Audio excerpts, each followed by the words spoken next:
I am invulnerable. No video game can defeat me. No. No. No. No.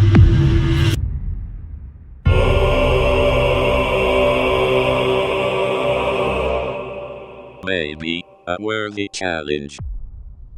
Today, I'm finally going to be pushing the RTX 4090 to its absolute limit, and I should have got this video out a while ago, but it took me an actual eternity to acquire a 4090, and then I kinda got distracted playing other games on said 4090, but you know, that's in the past, and it is officially time to pit this thing against the ultimate test of Minecraft. And once again, I'm only going to be using the most devastating of resource packs, shaders, and mods in order to truly max out the 4090's potential, just like I did with the RTX 3090 and 3090 Ti. And let me tell you, I'm sure there's a decent chance you've already heard this, but the 4090 is an absolute monster. Like, compared to the previous few graphics cards I've had, which were already pretty amazing, this thing's just a complete beast. So it'll be pretty interesting to see exactly what it can do against Minecraft, which overall isn't the most optimized game for amazing graphics, but you know, you can always just throw more power at it. And by the way, in the past, I've noticed many people saying things like, well, this isn't actually using said graphics card because Minecraft is mostly bound to CPU performance. And sure, this was technically